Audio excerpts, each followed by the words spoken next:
Hey guys, it's Tyler, and we're back with another episode of Thank God It's Happy Hour. Today, we're talking using the large and diverse family of Italian liqueurs known as Amari, and making the modern classic, the paper plane. Let's get going.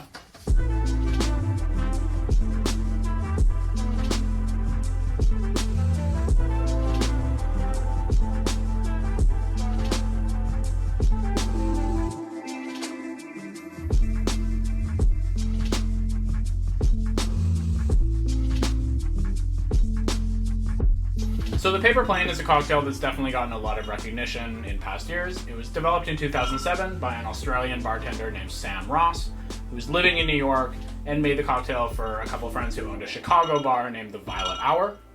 It's definitely a modern classic. It takes the sort of classic recipe of the whiskey sour and updates it with some interesting flavors from Amaro's, like I mentioned. It's based on The Last Word, which was a cocktail that was developed way back in Prohibition, and definitely retains some of the same concepts and flavors, but is a fairly different drink overall. According to the story, the name comes from the MIA song Paper Planes, which was also released in 2007, and this was apparently quite a guilty pleasure of Sam Ross, as well as myself. So let's go ahead and mix one up. This is another cocktail that uses a 1:1:1:1 ratio of ingredients, and we're going to use equal parts of all of them, of course. We're going to start with an ounce of our bourbon,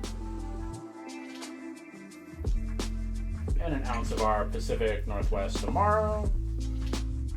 I'm gonna squeeze out about an ounce of lemon juice out of our lemon. And top it up with the final ounce of our Amaro. And once we've gone ahead and added all our ingredients, we can go ahead and put ice in our big shaker and shake this guy up.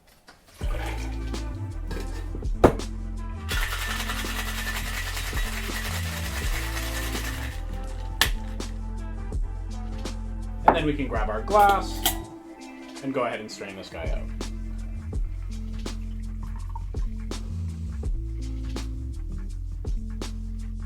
In terms of garnish, lemon would be a great option, but we're actually going to use our little paper plane that we've gone ahead and folded up.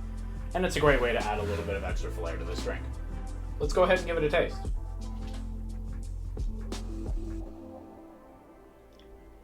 Ooh, it's definitely an interesting one.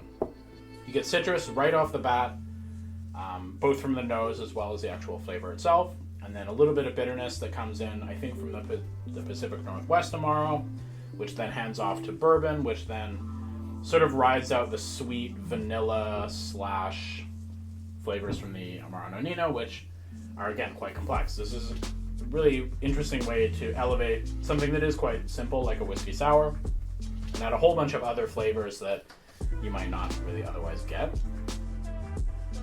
Yeah, the most interesting part is right in the middle, where the Pacific Northwest, the rhubarb, and there's like some spruce and fir and some conifer flavors, hands off to the sort of richer vanilla and nuttiness and that bourbon Amaro kind of complexity. It's really great. Super smooth and has a nice long mellow evolution as you drink it.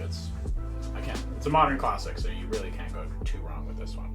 Now, this cocktail is a great example of using a traditional ingredient and a traditional recipe and combining them to create something truly unique and modern. The paper plane started life as a whiskey sour, which, are delicious and totally accessible, but can be a little bit simplistic, and it was elevated to the position that it's in, I think, mostly because of the flavors that the Amaro Nonino brings to the table and how well it integrates into the base recipe. Amari is a huge family of liqueurs that come predominantly from Italy. I think actually they all come from Italy. There's around 10 different main styles, and they range from, bittersweet vermouths like we've used before, all the way down to something like a Fernet Branca, which is like super bitter and bracing and can be really inaccessible. The depth and breadth of the flavors that you can get from Amari is really quite astounding. Using Amari for the huge flavor profiles that they come with is a great way to take something that's simple and straightforward like whiskey sour and really elevate it to something that's special and presentable. The wide world of Amari is definitely something that the home bartender should be excited about and be willing to explore.